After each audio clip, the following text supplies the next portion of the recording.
Elaine Washington stood frozen in the crowded airplane aisle, her phone live streaming to thousands as the airline CEO personally apologized to her parents. 24 hours earlier, no one knew her name. Now her impromptu civil rights stand had sparked a nationwide boycott and changed aviation policy forever. Before we dive into this incredible story of courage and justice, I'd love to know where you're watching from. Drop your location in the comments and hit that like and subscribe button. This journey through the unfriendly skies will show how one woman's bold stand against discrimination created ripples of change throughout an entire industry. Harold and Beatrice Johnson had been looking forward to this day for months. After 50 years of marriage, the retired surgeon and former school principal were finally treating themselves to the luxury cruise they had always dreamed about, but never felt they could justify. Their first-class flight to Miami would be the beginning of a 2-week Caribbean adventure to celebrate their golden anniversary. "Did you double-check your heart medication?" Harold Beatrice asked, meticulously going through her pre-flight checklist in their modest Atlanta home. At 73, Harold had developed a mild heart condition that required daily medication and a special diet, but he refused to let it slow him down. "Yes, dear, for the 3rd time," Harold replied, with the patient smile of a man who had spent half a century loving the same detail-oriented woman. "Maya made sure the airline has my meal requirements too." Maya Johnson, their 37-year-old adopted daughter, had arranged everything. A successful corporate attorney at Blackwell & Schmidt, one of Atlanta's most prestigious firms, she had spared no expense for her parents' anniversary gift. Though not their biological child, Maya had been the center of their world since they adopted her at 12 after she lost both parents in a car accident. "I wish she could come with us from the start," Beatrice said, carefully packing her carry-on bag. "She needs to finish that big case first," Harold reminded her. "Besides, she'll surprise us on the ship in 3 days. That girl works too hard." What Beatrice and Harold didn't know was that Maya had actually arranged to surprise them even earlier. She had cleared her schedule to join them on the 2nd day of their cruise, having arranged for her colleague to handle the final preparations for their corporate merger case. The Johnsons' excitement was palpable as they loaded their luggage into the rideshare vehicle. This trip represented more than just a vacation. For two people who had lived through segregation, the civil rights movement, and countless personal indignities with unwavering dignity, this first-class journey symbolized how far they had come. "Remember our first trip together?" Harold asked as they watched the Atlanta skyline pass by. "That bus to Savannah where we had to sit in the back." Beatrice patted his hand.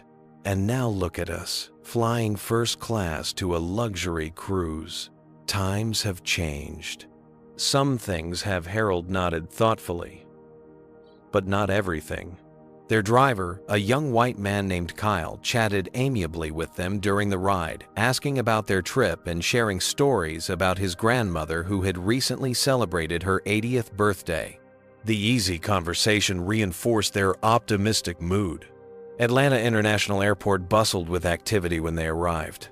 The couple moved slowly but purposefully through the terminal, Harold occasionally stopping to ease the strain on his back.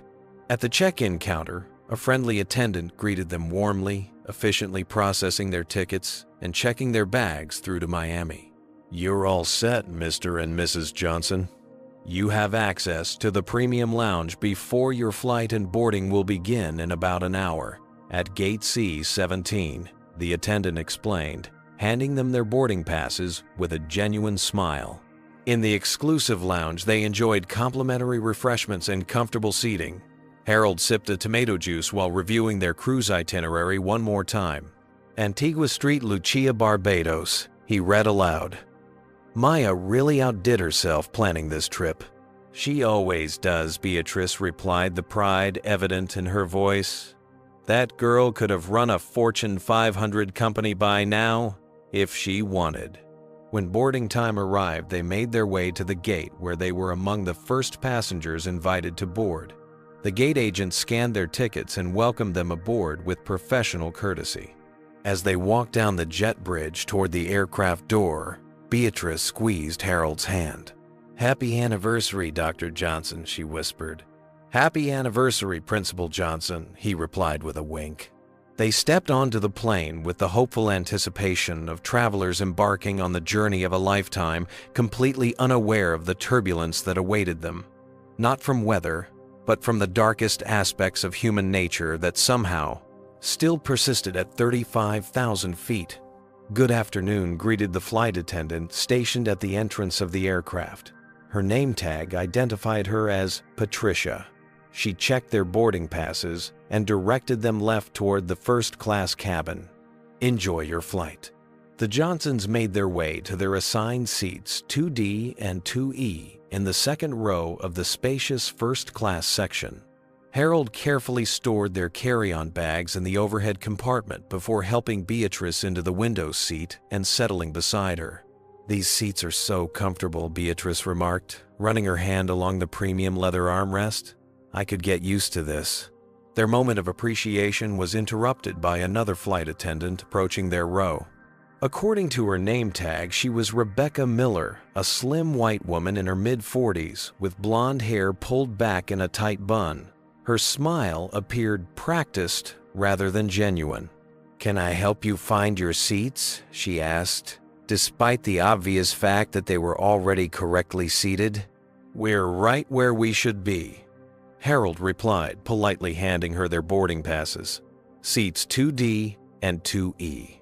Rebecca studied their boarding passes longer than necessary, her expression shifting subtly before she handed them back without comment and moved on to welcome a white couple taking their seats across the aisle. Her demeanor transformed instantly, her voice warming as she helped them store their luggage and offered pre-departure beverages. "Welcome aboard, Mr. and Mrs. Whitfield. So lovely to have you flying with us again. Can I get you anything before takeoff? Perhaps some champagne to start your trip?" The contrast was not lost on Beatrice, who exchanged a knowing glance with Harold. They had experienced this kind of treatment throughout their lives. The subtle shift in tone, the different quality of service, the unspoken message that they somehow didn't belong in a premium space. When Rebecca returned to their row, her professional veneer barely masked her coolness. "Would you like anything to drink before takeoff?" The question lacked the warmth and personal touch she had shown the other first-class passengers. "Water would be fine, thank you," Harold replied. "Just water?" Rebecca asked, as though their choice confirmed some private assumption. "Yes, just water," Beatrice affirmed calmly. As Rebecca walked away, a white businessman in his early 50s took his seat directly behind Harold. He nodded politely to the Johnsons before settling in. Thomas Hayes, according to the luggage tag on his briefcase, was immersed in his phone, but occasionally glanced up, seeming to notice the different treatment the couple was receiving. When Rebecca returned with their waters, she placed them on their tray tables with noticeably less care than she had shown with other passengers' drinks. As she turned to leave, her elbow knocked against Beatrice's cup, spilling water across her lap. "Oh," Rebecca said flatly, "let me get you a napkin." She handed Beatrice a single cocktail napkin, clearly insufficient for the spill, before quickly moving on without a proper apology. "Are you all right?" Harold asked his wife, offering his own napkin. "It's just water," Beatrice replied quietly, though the indignity of the situation was written across her face. As the boarding process continued, Harold noticed Beatrice shifting uncomfortably in her seat.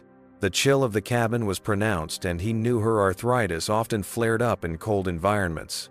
"Excuse me," he called politely as Rebecca passed by again. "Could we possibly get a blanket for my wife and perhaps an extra pillow for my back?" "We're very busy with boarding right now," Rebecca replied. "I'll try to get to that later." 20 minutes later, as Harold observed Rebecca bringing pillows and blankets to other first-class passengers who had made similar requests after them, he sighed softly. "Should I ask again?" he whispered to Beatrice.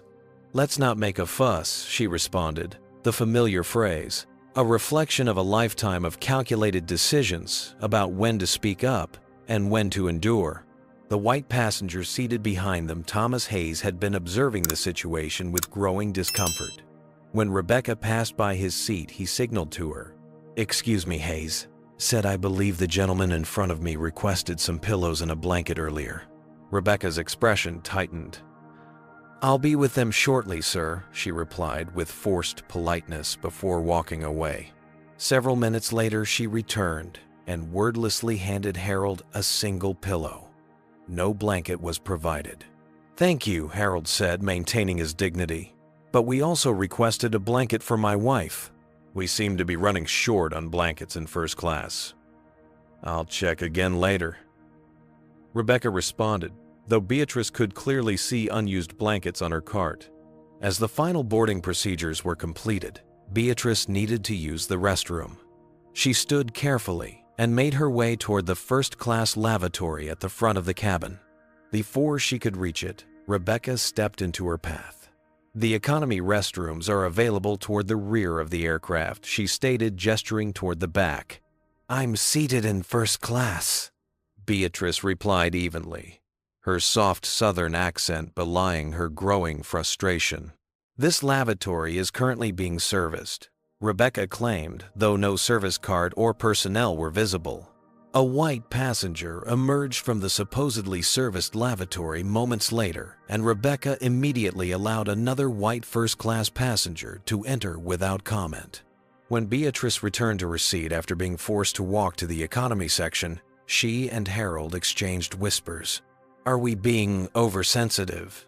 Beatrice asked quietly. Harold shook his head slightly. "No, but we know the drill." "All too well," she agreed.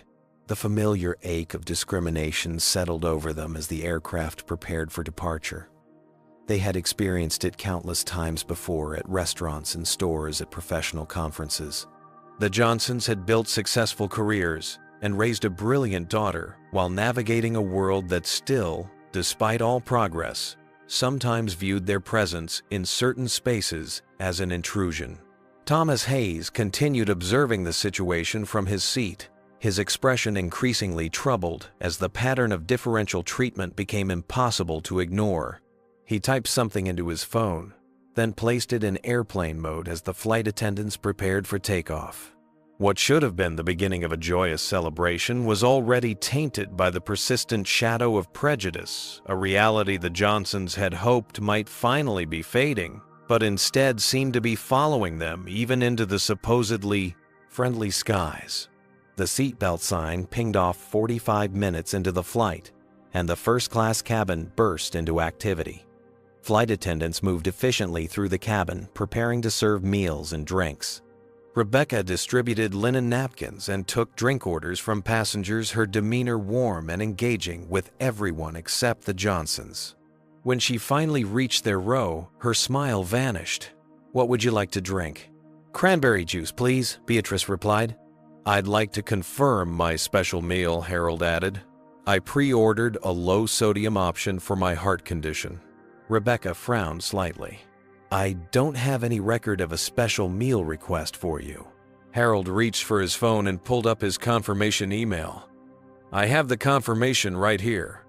It was acknowledged by your airline 3 weeks ago." Rebecca barely glanced at the screen.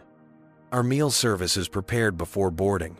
If it's not on my list, we don't have it. Could you double-check, please?"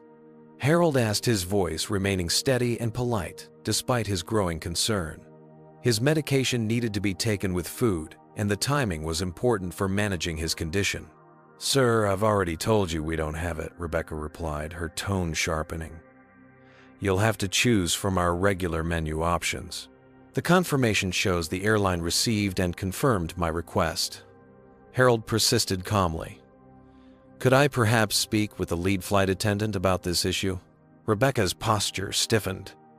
"Are you refusing to accept what I'm telling you?" she asked loudly, drawing attention from nearby passengers. "Not at all," Harold replied, keeping his voice low and controlled. "I'm simply requesting to speak with your supervisor about a confirmed meal reservation that seems to have been lost." "You're becoming aggressive," Rebecca stated loud enough for everyone in first class to hear. Harold, who had not raised his voice or made any threatening gestures, looked genuinely confused. I don't understand how my request is being perceived as aggressive. Several passengers began to watch the interaction with concern. Thomas Hayes, seated behind the Johnsons, had already taken out his phone and appeared to be recording the encounter discreetly. I need you to lower your voice and stop threatening me, Rebecca continued. Despite Harold having done neither of these things. My husband hasn't raised his voice once, Beatrice interjected. He simply asked to speak with a supervisor about his medically necessary meal.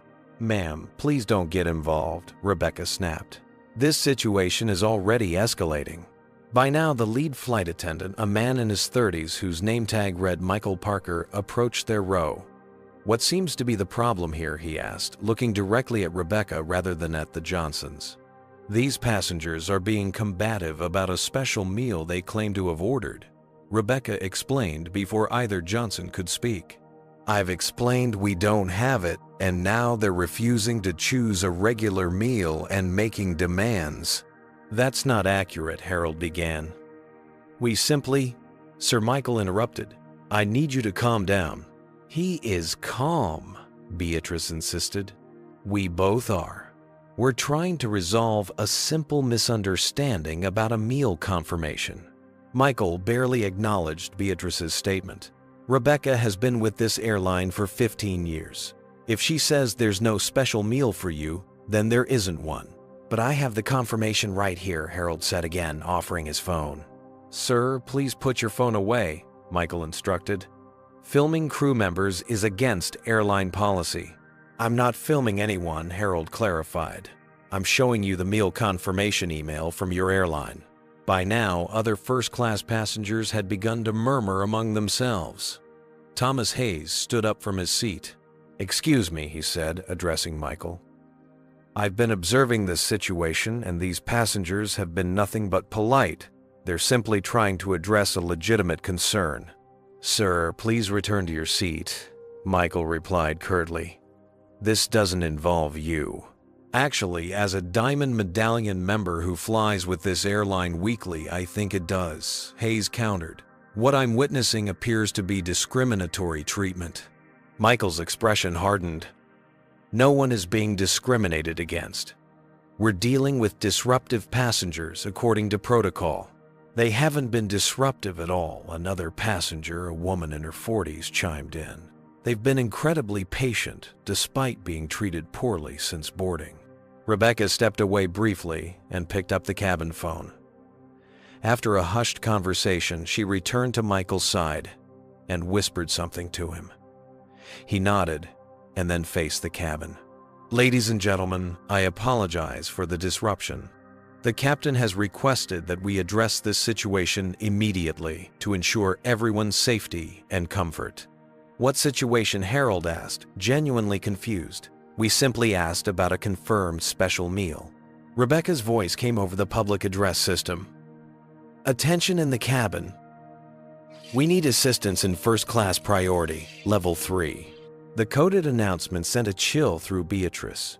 She reached for Harold's hand as they exchanged worried glances. Minutes later, the captain's voice came over the intercom. Ladies and gentlemen, due to a situation in the cabin requiring our attention, we'll be making an unscheduled landing at Charlotte Douglas International Airport.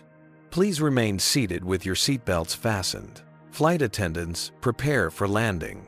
A collective groan rose from the passengers, many of whom began to glare at the Johnsons, unaware of the full context of the situation. This is outrageous, Thomas Hayes said loudly. These passengers have done absolutely nothing wrong. The woman across the aisle had begun recording on her phone as well. I want everyone to see what's happening here, she announced. Just as the aircraft began its descent, 2 air marshals emerged from the rear of the plane and approached the first-class cabin. They stopped at the Johnsons' row. Sir, ma'am, we need you to gather your belongings and prepare to exit the aircraft upon landing, one of the marshals stated firmly. Why? Beatrice asked, her voice trembling slightly. What have we done?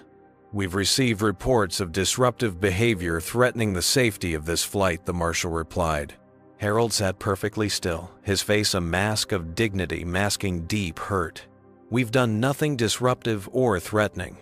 We simply asked about a confirmed special meal and then requested to speak with a supervisor when there seemed to be a misunderstanding.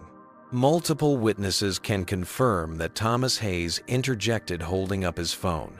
I've recorded most of this interaction and these passengers have been nothing but respectful. Sir, please lower your phone, the second marshal instructed Hayes. Recording federal officers in the performance of their duties is prohibited. Then, record me instead, called out another passenger. These people are being removed because they're black, not because they did anything wrong. This is discrimination, plain and simple. Several passengers voiced their agreement, but the marshals remained unmoved. As the aircraft touched down in Charlotte, Rebecca stood at the front of the cabin with a satisfied expression barely concealed behind a mask of professional concern. "Mr. and Mrs. Johnson, you'll need to come with us," the first marshal stated as the aircraft taxied to the gate. With the dignity that had carried them through 7 decades of similar indignities, Harold and Beatrice gathered their belongings. Harold helped Beatrice into her jacket, his hands steady despite the humiliation washing over them. "This isn't right," Thomas Hayes insisted, standing to block the aisle. "I won't sit quietly while you remove these innocent passengers." "Sir, interfering with federal officers can result in your removal as well," the marshal warned. Hayes looked directly at Harold and Beatrice. As the Johnsons were escorted off the plane, several passengers called out words of support. Others filmed the procession on their phones. But these small gestures provided little comfort as the elderly couple was paraded through the aircraft and into the terminal. Their anniversary celebration derailed by the same prejudice they had faced throughout their lives, just at a much higher altitude. The small, windowless room in the Charlotte Douglas International Airport security area felt suffocating. Harold and Beatrice Johnson sat side by side on metal chairs, their carry-on bags placed against the wall as 2 Transportation Security Administration officers questioned them about the incident. "So you're claiming you didn't raise your voice or make any threatening gestures?" Toward the flight attendant asked Officer Daniels, a stern-faced man with a clipboard who had been taking notes for the past 45 minutes. "That is correct," Harold replied, his voice steady despite his rising blood pressure. "I simply asked to speak with a supervisor about my confirmed special meal that wasn't provided. According to the report filed by the crew, you repeatedly ignored instructions and created a hostile environment." Officer Wilson, the second TSA agent, countered. Beatrice, who had been silent for most of the questioning, finally spoke up. "My husband and I have been married for 50 years. We've lived through segregation, through the civil rights movement, through times when people who looked like us couldn't even eat in certain restaurants. Do you honestly believe we would jeopardize our anniversary trip by being hostile on an airplane?" The officers exchanged uncomfortable glances but continued their questioning. Meanwhile, Beatrice noticed Harold discreetly pressing his hand against his chest, a gesture she recognized all too well. "My husband needs his medication," she interrupted. "It's in his carry-on and he was supposed to take it with food over an hour ago." "We'll get to that shortly," Officer Daniels replied dismissively. "We need to complete our investigation first." "This isn't an investigation," Harold stated firmly. "This is harassment. We've answered the same questions repeatedly for nearly an hour. Either charge us with something specific or allow us to leave." After another 30 minutes of circular questioning, a supervisor finally entered the room. "We won't be filing any charges at this time," she announced. "You're free to go, but I should inform you that the airline has placed you on their no-fly list pending further review." "No-fly list," Beatrice echoed in disbelief. "For what possible reason?" "That's an airline decision, ma'am, not ours," the supervisor replied, already turning to leave. "What about our luggage?" Harold asked. "And our connection to Miami?" "You'll need to speak with the airline customer service desk about rebooking options. Your checked luggage will continue to your original destination." Released into the terminal with no assistance, no apology, and no clear path forward, The Johnsons made their way to a food court where Harold could finally take his medication with a hastily purchased sandwich. "Your color doesn't look good," Beatrice observed, worriedly placing her hand on her husband's forehead. "We should find a medical station." Harold's blood pressure had indeed spiked dangerously, a combination of stress, delayed medication, and the humiliation of being escorted off a plane for doing nothing wrong. At Beatrice's insistence, they located the airport's medical office, where a concerned nurse took his vitals. "Your blood pressure is 190/110, the nurse informed him. "That's dangerously high. I'm going to call for additional medical assistance."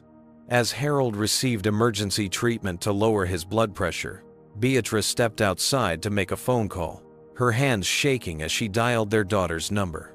"Maya, something terrible has happened," she began, her voice breaking, as she recounted the events of the past few hours. Maya Johnson was in her office preparing for court when she received her mother's call. The transformation was immediate, from focused attorney to fierce protector in the span of seconds. "I'm on my way," Maya assured her mother, already grabbing her coat and briefcase. "Don't talk to anyone else from the airline. Don't sign anything. I'll be there as soon as possible." After ensuring her father was stable, Beatrice made her way to the airline's customer service desk, where she was met with cold indifference. "Your tickets have been canceled due to the incident," the agent informed her. "We can rebook you on a flight tomorrow for an additional change fee of $300 per person." "The incident," Beatrice repeated incredulously. "You mean when your flight attendant discriminated against us and then had us removed from the plane for no legitimate reason?" "Ma'am, I don't have the details of what happened. I'm just informing you of your options. My husband is currently receiving medical attention because of your airline's actions. We've missed our connection the first day of our anniversary cruise, and our luggage is now separated from us. And you want us to pay an additional fee?" By the time Beatrice returned to the medical station, Harold had been stabilized but was advised against flying for at least 24 hours. With their cruise departure rapidly approaching and no flight available, their meticulously planned anniversary celebration was falling apart. The Johnsons checked into an airport hotel where Beatrice helped Harold settle into bed before sitting heavily in the armchair by the window. For the first time since the ordeal began, she allowed her tears to fall. 50 years, she whispered, looking at their matching gold bands. 50 years of dignity in the face of this exact kind of treatment. I thought things had changed, Harold. Harold reached for her hand. Some things have. Some haven't. I'm so tired, Beatrice admitted, her voice catching.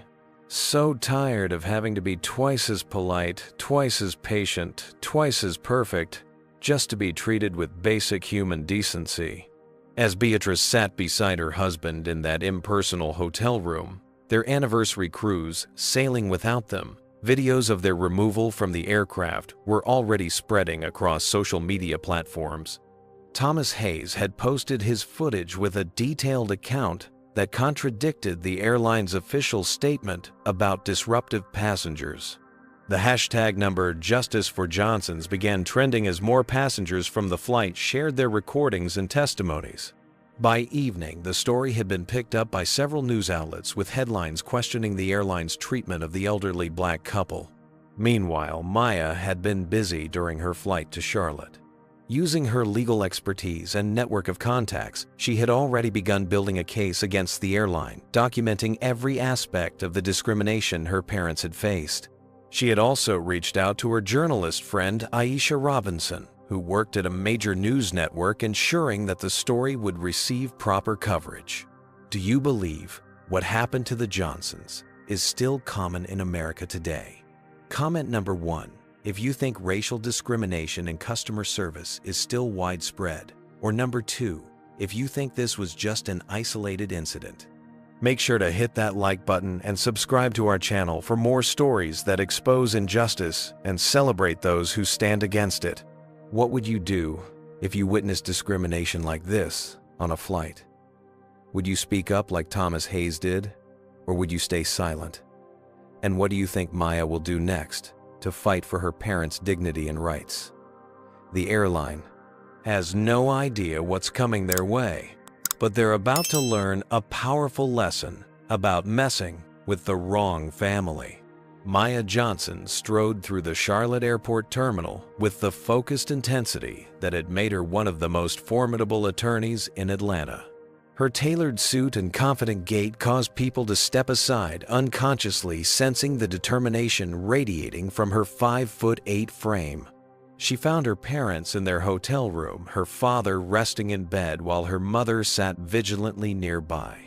The sight of these two pillars of strength, people who had guided countless students and saved numerous lives throughout their careers, looking so defeated, ignited something primal within her. "I want you to tell me everything," Maya said after embracing them both. "Every single detail from the moment you boarded until now." For the next hour, Beatrice and Harold recounted their experience, while Maya recorded their statements and took meticulous notes. She photographed Harold's boarding pass, his special meal confirmation email, and the medical report from the airport clinic documenting his elevated blood pressure. "This ends today," Maya declared when they finished.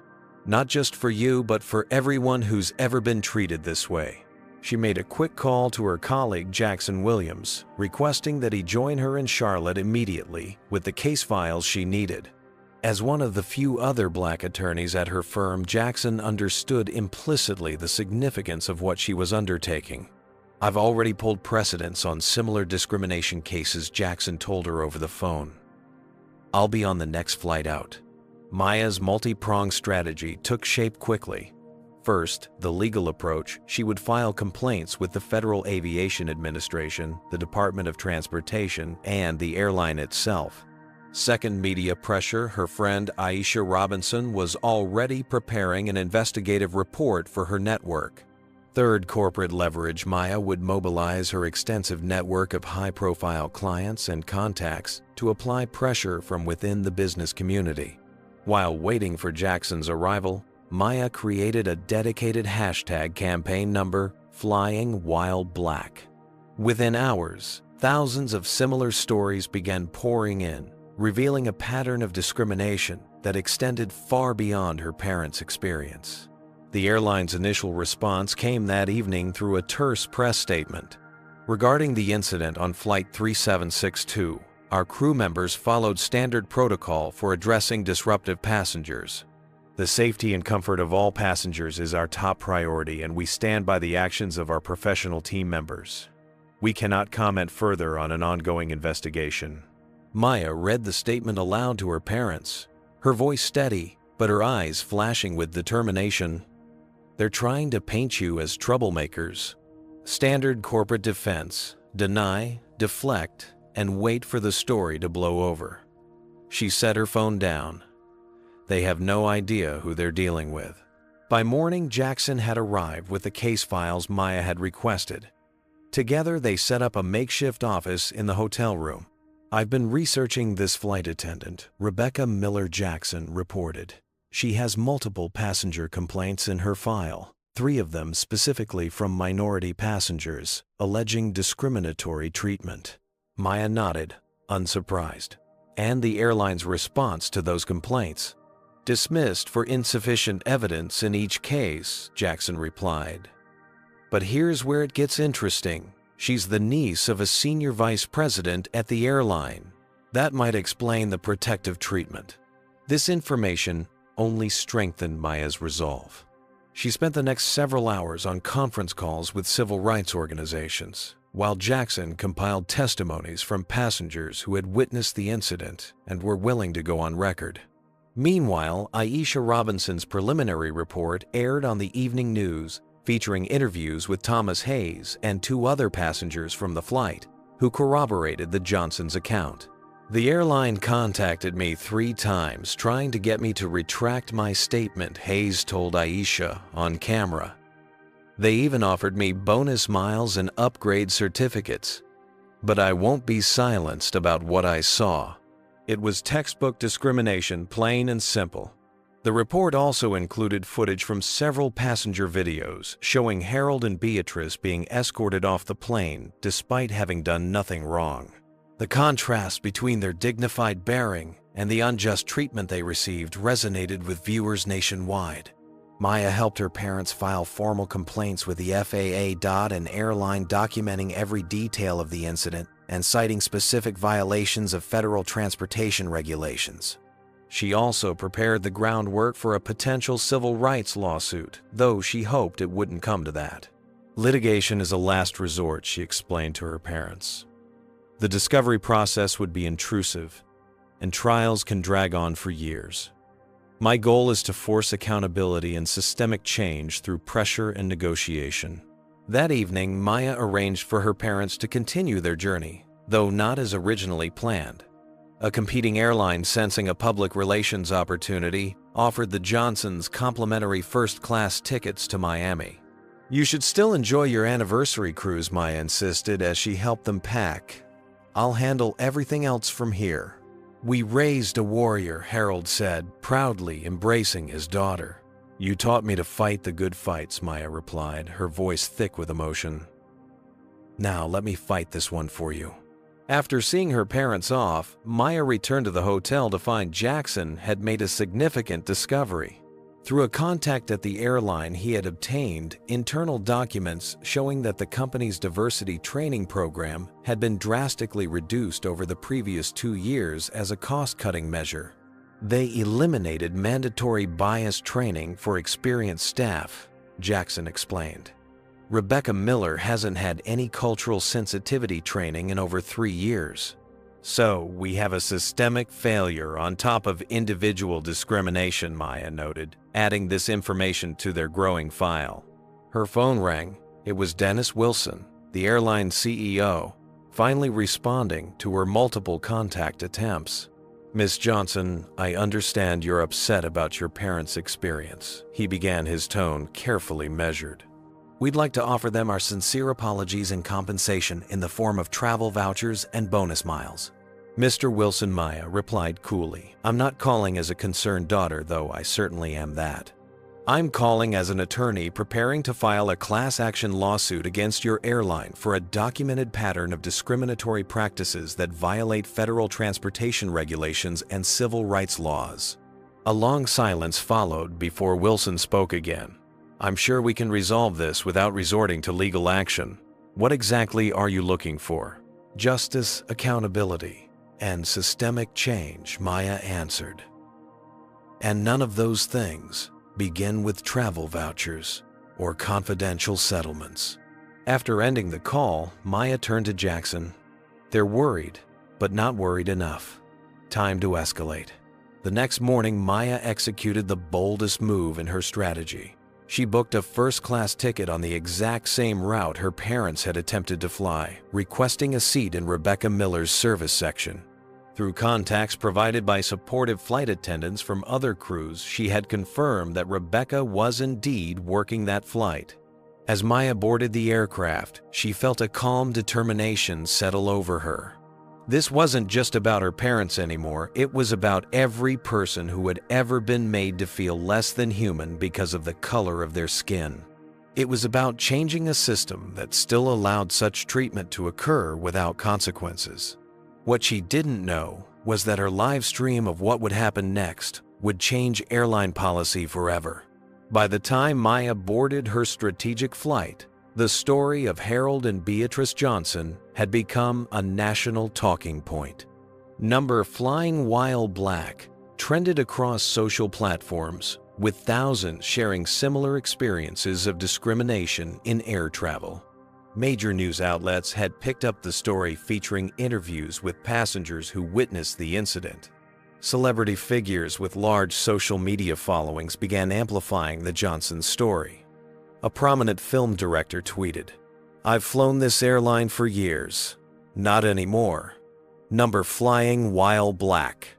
A chart-topping musician shared the video with her 50 million followers, writing, "This could be your grandparents.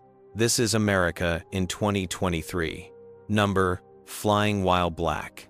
Several civil rights organizations issued statements calling for investigation and accountability. A group of congressional representatives demanded that the Department of Transportation examine the airline's practices, The public pressure was building with unprecedented speed. The airline's stock price had dropped 7% since the incident went viral, representing hundreds of millions in lost market value. Their social media accounts were flooded with negative comments and boycott threats. Corporate clients began quietly shifting their business travel contracts to competitors. Maya was keenly aware of this growing pressure as she settled into her first-class seat. She wore a tailored black suit, professional, understated, and intentionally non-threatening. Her hair was pulled back in a neat bun, her makeup minimal. She had deliberately made herself as unobtrusive as possible, creating conditions that would make any discriminatory treatment all the more obvious. "Can I get you a pre-departure beverage?" asked a flight attendant who wasn't Rebecca. "Just water, please," Maya replied with a polite smile. When Rebecca Miller finally appeared in her section, Maya observed her closely. Rebecca moved through the cabin with practiced efficiency, warmly greeting white passengers while maintaining cool professionalism with the few passengers of color. Maya activated the voice memo app on her phone, legally recording in the single-party consent state. When Rebecca approached her row, Maya made the same requests her father had made: confirmation of a special meal, order an extra pillow, and a blanket.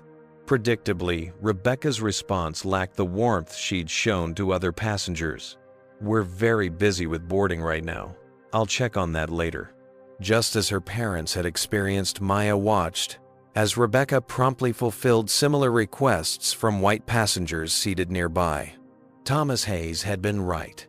The pattern was textbook discrimination, subtle enough to provide plausible deniability, but obvious to anyone paying attention. Midway through the flight, after documenting multiple instances of differential treatment, Maya finally set her plan in motion.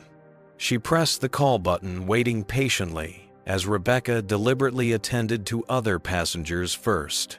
"Yes," Rebecca asked when she finally arrived, her tone making the simple words sound like an imposition. "I've been waiting for the blanket and pillow I requested during boarding," Maya stated calmly. "I've noticed you've provided them to several other passengers who requested them after I did." Rebecca's expression hardened. "As I told you earlier, we're limited on supplies. I'll check again when I have time." "That's interesting," Maya replied, her voice level but clear enough to be heard by nearby passengers. "Because I've been observing a pattern of service discrimination since boarding, with passengers of color receiving consistently different treatment than white passengers." Rebecca's eyes widened slightly. "Excuse me. For instance," Maya continued, "you've refilled the white gentleman's drink in 3A twice without being asked, while ignoring the empty glass of the Latina woman in 4C, despite her pressing the call button 3 times. Several passengers were now openly watching the interaction. Maya maintained perfect composure as she continued. "You've addressed white passengers by name and with a smile, while maintaining cold professionalism with passengers of color. You've promptly fulfilled comfort requests from white passengers while delaying or ignoring identical requests from non-white passengers." Rebecca's face flushed. "That's absolutely not true. I treat all passengers equally. I've been documenting these discrepancies since boarding," Maya informed her, "just as passengers documented similar treatment of my parents' doctor, Harold, and Principal Beatrice Johnson, when you had them removed from their flight 2 days ago for requesting a confirmed special meal." The cabin grew silent as recognition dawned on Rebecca's face. Maya stood slowly, maintaining a non-threatening posture as she addressed not just Rebecca, but the entire first-class cabin. "My name is Maya Johnson. I'm a corporate attorney and the daughter of the couple you discriminated against and had removed from their anniversary flight. But more importantly, I'm a black woman who's tired of watching people who look like me be treated as less than human." Passengers began pulling out phones, recording the confrontation. Maya spoke clearly, her words measured and precise. 2 days ago, my 73-year-old parents were humiliated, removed from a flight, and subjected to interrogation. for simply requesting the special meal they had confirmed in advance. My father, who has a heart condition, suffered a dangerous spike in blood pressure as a result. She turned to address Rebecca directly. You weaponized your authority against them, calling them aggressive and threatening when they were neither. You used coded language and false claims to remove them from a flight they had every right to be on. Rebecca glanced desperately toward the front of the cabin where the lead flight attendant stood watching in shock. I need to speak with my supervisor, she muttered, attempting to retreat. That's exactly what my father asked to do, Maya pointed out, before you had him and my mother removed from the aircraft. A white passenger seated across the aisle stood up. I saw the video of what happened to your parents. It was disgraceful. Another passenger, a South Asian woman, added, I fly this route every week and have experienced similar treatment many times. The lead flight attendant approached, trying to de-escalate the situation. Ma'am, please take your seat. We can discuss your concerns after landing. With respect, Maya replied, That's not acceptable. My parents were removed from a flight for far less than what I'm doing now, yet you're offering me the courtesy of discussion they were denied. That disparity is precisely the problem. Maya's live stream, which she had discreetly started before standing up, was now being watched by thousands of viewers in real time. Comments and support flooded in as she calmly but firmly held her ground. This isn't just about my parents, she continued, addressing everyone in the cabin and by extension her growing online audience. It's about every person who has ever been made to feel less than human because someone in authority decided their dignity was optional. The captain's voice came over the intercom. Flight attendants prepare for landing. Maya looked confused. We're only 45 minutes into a 2-hour flight. The lead flight attendant leaned in and spoke quietly. The captain has decided to return to Charlotte. Management is waiting to address this situation on the ground. As the plane began its descent, passengers throughout the cabin expressed their frustration not with Maya but with the airline's handling of the situation. Several offered to serve as witnesses for any legal action she might pursue. When the aircraft landed and taxied to the gate, Maya remained calmly in her seat. Unlike her parents, she was not asked to gather her belongings or escorted off the plane. Instead, the jetway door opened to reveal a group of airline executives, including the Chief Operating Officer Patricia Reynolds. Miss Johnson Reynolds said as she approached Maya's seat, We'd like to speak with you privately about this situation. I have nothing to hide, Maya replied, gesturing to the other passengers. These people have witnessed the same pattern of behavior that my parents experienced. Whatever you have to say can be said right here.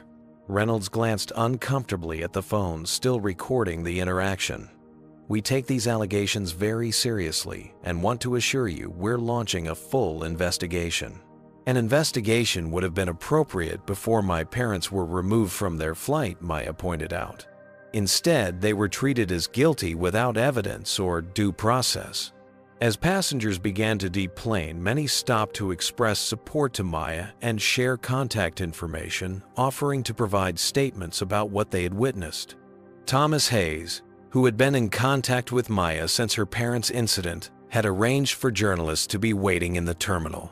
Rebecca Miller was escorted from the aircraft by airline security, her face rigid with barely controlled anger. The live stream continued to record as Maya finally gathered her belongings and walked calmly into the terminal where news cameras waited.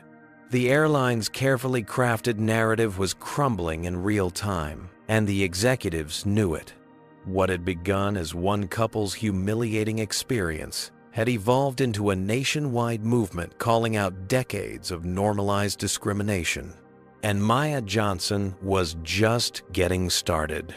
The next morning, airline CEO Dennis Wilson requested an urgent meeting with Maya.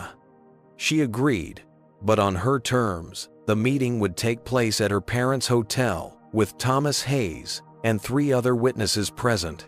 She had no intention of allowing the airline to control the narrative through a private conversation that could be denied later. Maya arrived 15 minutes early. accompanied by her colleague Jackson Williams and Aisha Robinson, whose presence ensured that any agreements would be documented by a journalist of record. Maya wore a navy blue suit, her hair styled naturally, a deliberate choice to embrace her identity rather than conforming to corporate expectations of professionalism that often penalize Black women for their natural appearance. "You've created quite a situation, Miss Johnson," Dennis Wilson remarked as he entered the conference room flanked by the airline's chief legal counsel and head of public relations. "I didn't create anything," Mr. Wilson, Maya replied calmly. "I simply exposed what was already there." Wilson's expression tightened. "We'd like to resolve this situation quickly and amicably. We're prepared to offer your parents a generous compensation package, including lifetime platinum status with our airline." "My parents have no interest in flying with your airline ever again," Maya informed him, "and I'm not here to negotiate hush money." She slid a folder across the table. "These are our non-negotiable demands for resolution." The airline's legal counsel, a stern woman named Eleanor Pearson, opened the folder and scanned its contents with growing alarm. "This is unreasonable," Pearson stated flatly. "A complete overhaul of our training programs, third-party auditing of customer service interactions, public disclosure of discrimination complaints. These demands would cost millions to implement. Considerably less than what you'll lose in a class action lawsuit and continued boycott," Maya pointed out. "My live stream yesterday has been viewed 8 million times. Your stock has dropped 12%. Corporate clients are already canceling contracts." Thomas Hayes, seated beside Maya, nodded in confirmation. "My own company has suspended our business account with your airline pending resolution of this situation." "That's a 7-figure annual contract you've lost." Wilson looked increasingly uncomfortable. "We acknowledge that the situation with your parents was regrettable, but..." "Regrettable," Maya interrupted. "My 73-year-old father with a heart condition was publicly humiliated and physically removed from a flight for requesting his confirmed special meal. My mother was forced to walk to the back of the plane to use the restroom despite paying for first-class tickets. Both were detained and interrogated for hours. My father suffered a dangerous spike in blood pressure that required emergency medical intervention." She leaned forward. "That's not regrettable, Mr. Wilson. That's actionable discrimination that violated federal transportation regulations, the Air Carrier Access Act, and civil rights laws." Wilson turned to his PR director with a questioning look. "We've prepared a statement expressing our sincere regrets about the misunderstanding," the PR director offered weakly. "Misunderstanding," Maya repeated her tone, making the words sound absurd. "Let me be perfectly clear. There was no misunderstanding. There was deliberate discrimination, followed by a calculated attempt to justify that discrimination through false claims of aggressive behavior." She opened her laptop and turned it toward Wilson. "This is an internal email from your Diversity and Inclusion Department from last year, expressing concern about the reduction in anti-bias training hours. It specifically warns that the cuts could lead to increased incidents of discriminatory customer service." Wilson's face paled.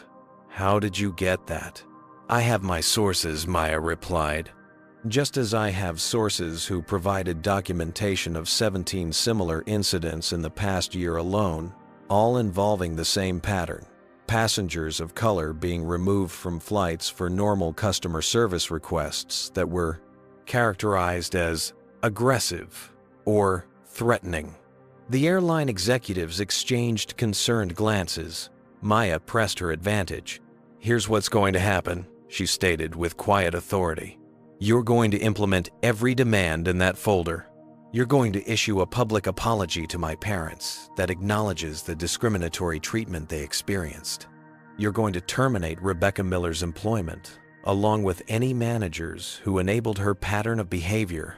And you're going to establish a passenger bill of rights that includes specific protections against discrimination. And if we refuse," the legal counsel asked, though her tone suggested she already knew the answer, "then I file a class action lawsuit on behalf of every passenger who has experienced similar discrimination," Maya replied. I release the internal documents I've obtained to the media.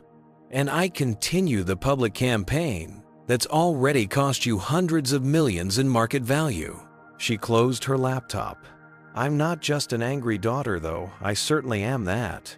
I'm a corporate attorney who understands exactly how to hit companies where it hurts most, their bottom line and public reputation." After a tense silence, Wilson sighed deeply. "We'll need time to review your demands and consult with our board." "You have 24 hours, Maya stated. After that, I proceed with the lawsuit and release everything I have to the media." As the airline executives filed out, Thomas Hayes remained behind with Maya and her team. "That was masterful," he commented. "I've been in plenty of high-stakes negotiations, but I've rarely seen someone hold all the cards so completely." Maya shook her head slightly. "I don't hold all the cards.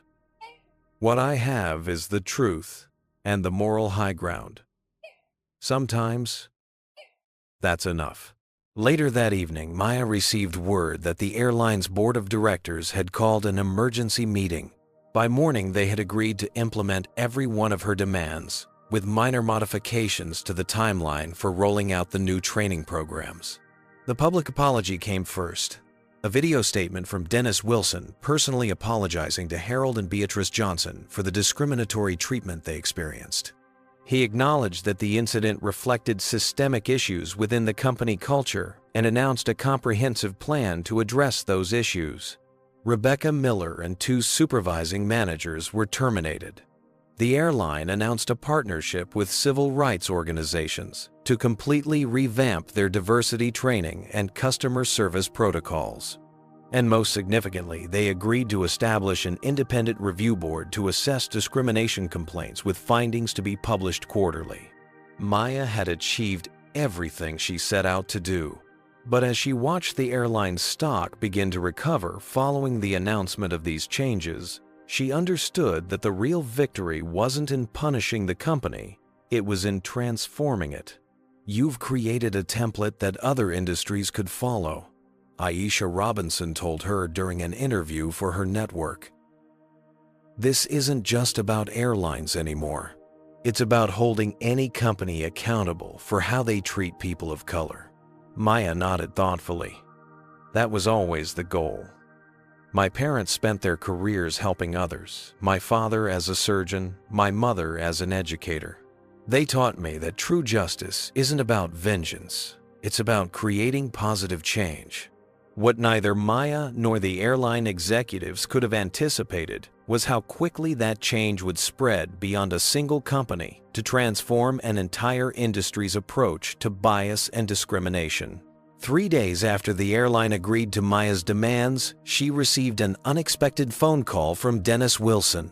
"Miss Johnson, I'd like to meet with you again," the CEO said, his tone noticeably different from their previous interaction. "Not to negotiate or contest our agreement, but to discuss how we might work together to implement these changes effectively." Maya was surprised, but cautiously optimistic. "I'm listening. Our initial analysis shows that the issues you identified are more pervasive than we realized," Wilson admitted. "We need expertise to address them properly, and frankly, you've demonstrated exactly the kind of insight and approach we need." The meeting took place at the airline's headquarters, where Maya was shown into a conference room filled with senior executives and board members. The atmosphere was markedly different from their previous encounter, less defensive, more collaborative. "We've been doing damage control for so long that we lost sight of the actual damage," Wilson began. "The data you presented forced us to conduct a deeper internal review, and what we found was troubling." He displayed a series of charts showing complaint patterns that correlated strongly with passengers' race and ethnicity. Another slide revealed dramatic disparities in how customer service issues were resolved based on the customer's perceived background. "This isn't just about Rebecca Miller or your parents' experience," Wilson continued. "It's about a systemic failure that we need to address comprehensively." Maya listened intently, maintaining her professional composure despite her surprise at this apparent epiphany. "I appreciate your candor, Mr. Wilson. What exactly are you proposing?" We'd like to retain you as a special consultant to help reshape our entire approach to diversity, equity, and inclusion, he replied. Not just in customer service, but throughout our organization. Maya raised an eyebrow. Why me specifically? There are numerous diversity consultants with more experience in the airline industry. Because you did what none of them managed to do? Wilson answered honestly. You made us care about this issue in tangible, measurable ways that our shareholders and board couldn't ignore. The offer was compelling, but required careful consideration. Maya didn't want to be a token or a publicity stunt. She needed to ensure any collaboration would result in meaningful change. I'll need complete access to your data policies and personnel, she stipulated, and I'll require documented commitments to implement the recommendations my team develops. Agreed, Wilson nodded. We're prepared to be fully transparent and accountable. Over the following weeks, Maya assembled a team of experts in civil rights law, corporate diversity initiatives, and transportation regulations. Together, they conducted a comprehensive audit of the airline's practices, from hiring and promotion patterns to customer service protocols and complaint resolution procedures. Their findings confirmed what Maya had suspected. The airline's problems extended far beyond isolated incidents. There were systemic biases built into everything from the algorithm that assigned seats to the metrics used to evaluate employee performance. Your customer satisfaction surveys are inherently biased, Maya explained during a presentation to the airline's executive team. They overrepresent certain demographic groups while minimizing or excluding others entirely. You're optimizing for the satisfaction of your white affluent passengers at the expense of everyone else. The team's recommendations were comprehensive and far-reaching. Revamped hiring practices, modified performance metrics, expanded diversity training, revised customer service protocols, and a complete overhaul of the complaint investigation process. Implementation will be challenging, Maya acknowledged. These changes require not just policy adjustments, but a fundamental cultural shift. To her surprise, Dennis Wilson fully endorsed the plan. We've calculated the cost of inaction, he explained. It's far higher than the cost of these changes, both financially and ethically. The transformation wasn't without resistance. Some managers complained about political correctness or reverse discrimination. A small group of employees, including several of Rebecca Miller's colleagues, resigned in protest. But the majority embraced the changes, especially frontline staff who had witnessed discrimination but felt powerless to address it. Many came forward with their own stories of problematic behaviors they had observed or experienced within the company.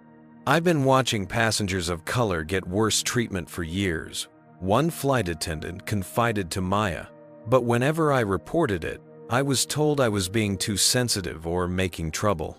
As the new policies took effect, the airline experienced unexpected benefits. Employee morale improved. Customer complaints decreased across all demographic groups. The company's public image began to recover, with their commitment to equity being highlighted in industry publications. 6 months into the transformation, Dennis Wilson invited Maya to a special board meeting. Our quarterly results have exceeded expectations, he announced, displaying a chart showing the company's recovering stock price and improved customer satisfaction metrics.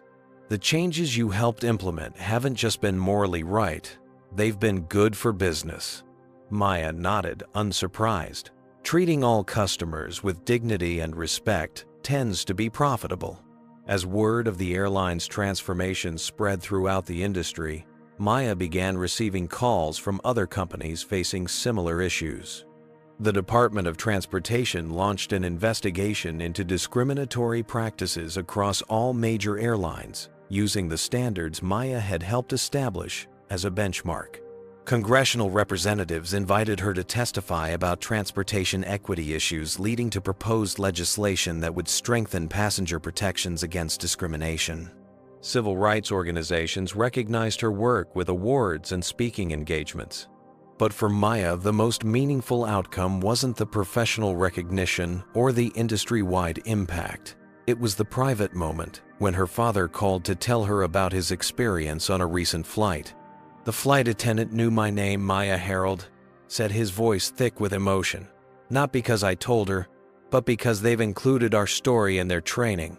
She thanked me for helping them become better." That single phone call confirmed what Maya had believed all along.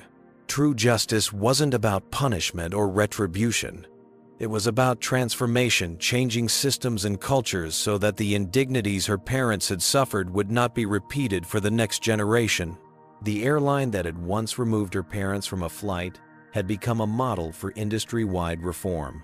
And Maya Johnson, who had begun this journey seeking justice for her family, had catalyzed a movement that extended far beyond a single incident to address the deeper patterns of discrimination embedded in American life. 1 year after the incident that changed everything, Harold and Beatrice Johnson finally embarked on the anniversary cruise they had originally planned.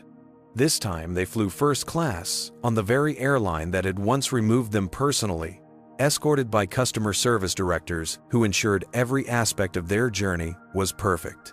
"It feels strange to fly with them again," Beatrice admitted as they settled into their seats. "But there's something powerful about returning to the scene of the battle, especially when you've won." Harold nodded thoughtfully. "It's not about forgiveness. It's about acknowledgement and change." The transformation was evident from the moment they checked in. The airline staff had been completely retrained under the new protocols Maya had helped develop. Digital screens throughout the terminal displayed the company's passenger Bill of Rights, which prominently featured protections against discriminatory treatment. Most notably, the crew from pilots to flight attendants reflected a diversity that had been lacking before. Maya joined her parents on the cruise, a rare vacation from her increasingly demanding schedule. In the years since confronting the airline, she had established her own law firm specializing in transportation discrimination cases.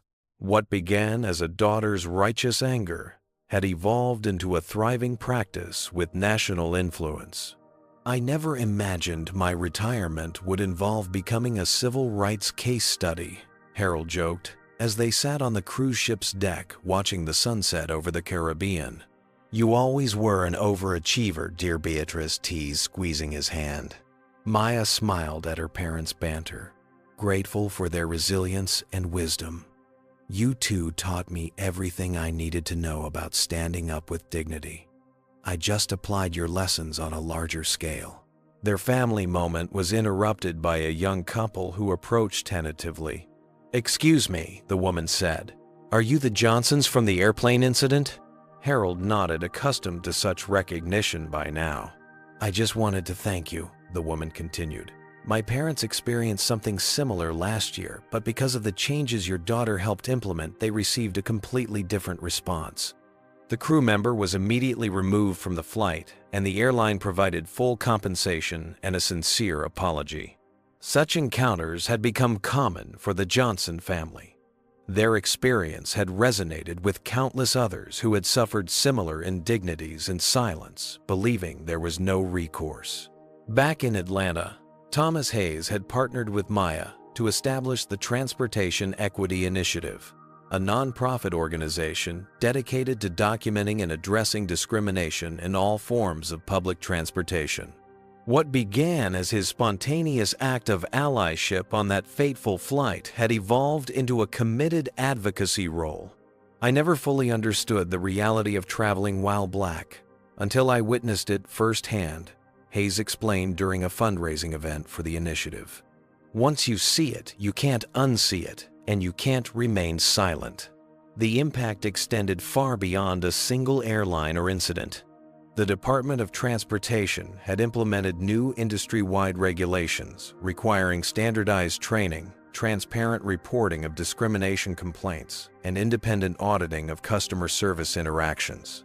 Other transportation sectors, from railways to ride-sharing services, began adopting similar frameworks proactively. Maya's law firm had expanded to include 8 attorneys, all specializing in different aspects of transportation discrimination. They had successfully litigated cases involving airlines, bus companies, cruise lines, and taxi services, establishing precedents that strengthened protections for all travelers. "We're not just winning cases," Maya explained during an interview with Aisha Robinson, who had continued covering the story and its far-reaching implications. "We're changing the fundamental expectations of how companies interact with people of color. Dignity isn't optional. It's a right." On the final evening of their cruise, the Johnsons attended a formal dinner where they were surprised to find several of the passengers and crew members who had supported them during the original incident. Thomas Hayes had arranged the reunion as a celebration of the changes they had collectively inspired. "A year ago, we were strangers, brought together by an injustice," Hayes toasted. "Today, we're partners in a movement that's transforming how America addresses discrimination, not through dramatic confrontations, but through systematic, measurable change." Maya looked around at the diverse group of allies who had played various roles in this journey, from the passengers who had recorded the original incident to the airline employees who had risked their jobs to provide internal documentation. Their collective courage had created ripples that continued to spread. After dinner, Beatrice pulled her daughter aside for a private moment on the ship's deck. "You know what I'm most proud of?" she asked, gazing out at the moonlit ocean. "The legal victories," Maya guessed. "The policy changes." Beatrice shook her head. "I'm proud that you understood the lesson your father and I tried to teach you all your life. Sometimes it takes one person refusing to accept what everyone else has tolerated." "I had good teachers," Maya replied, embracing her mother. The following week, Maya was invited to speak at a conference on transportation equity. As she approached the podium, she spotted her parents in the front row, their faces beaming with pride. "A year ago, my parents were removed from a flight for the crime of existing while black and expecting equal treatment," she began. "Today, I'm not here to rehash that incident, but to discuss what came after. How one moment of injustice became the catalyst for systemic change."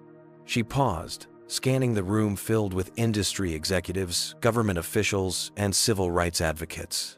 "The most important lesson we learned wasn't about the power of social media or legal strategy, though both played crucial roles. It was about the transformative potential of holding companies accountable, not just for making amends, but for fundamentally changing how they operate." As Maya continued her address, outlining the measurable improvements that had resulted from their advocacy, she noticed a woman slipping quietly into the back of the room. The airline's new chief diversity officer, a position created as part of the company's transformation. The woman, Dr. Kimberly Roberts, had previously led civil rights initiatives at the Department of Justice and had been personally recruited by Dennis Wilson to oversee the airline's ongoing equity efforts. After the conference, Maya introduced Dr. Roberts to her parents. "Your daughter has set a new standard for corporate accountability," Dr. Roberts told them. "We're not just implementing her recommendations, we're using them as a foundation to build something even better." Harold nodded appreciatively. "That's how progress works. Each generation stands on the shoulders of the previous one, reaching higher." As they prepared to part ways, Beatrice asked Dr. Roberts a final question. "What happens when the media attention fades? Will these changes last?" "That was my primary concern when I took this position," Dr. Roberts admitted. "But we've built these changes into our operational DNA, our hiring practices, our training protocols, our performance metrics. They're not dependent on public pressure anymore. They're simply how we do business." That evening, as Maya helped her parents into a rideshare vehicle, she reflected on the journey that had begun with a simple request for a special meal and culminated in industry-wide transformation. "I wonder what would have happened if Rebecca Miller had just given Dad his meal that day," she mused. Beatrice smiled wisely. "Then someone else would have had to fight this battle." The problem was never just one flight attendant. It was a system that enabled and protected her behavior. Harold squeezed his daughter's hand. "You didn't just win justice for us, Maya. You created space for dignity, not just for passengers, but for everyone in the industry who wanted to do better, but didn't know how. As their vehicle pulled away, Maya glanced at her phone to find a message from a young flight attendant who had attended her conference presentation. "Today I served an elderly black couple in first class. I remembered your parents' story during our training and made sure they received the respect and care they deserved. The gentleman told me it was the first time in his life he'd felt truly welcome on a flight. Thank you for making this possible." Maya smiled, understanding that the true measure of their victory wasn't in policy documents or legal precedents, but in these small moments of dignity that would multiply across countless interactions, each one helping to bend the long arc of the moral universe just a little more toward justice.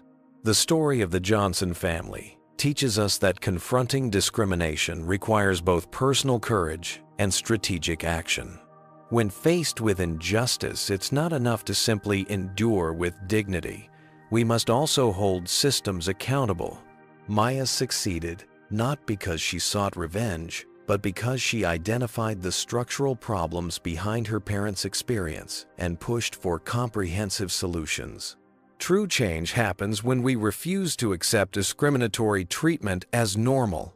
By documenting incidents, gathering allies, and applying pressure at multiple levels, legal, media, corporate, and public, we can transform isolated incidents into catalysts for systemic reform. The most powerful lesson is that justice isn't about punishing individuals, but about changing cultures and systems.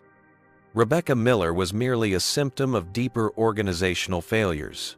By focusing on institutional transformation rather than personal retribution, Maya created lasting change that benefited countless others facing similar discrimination.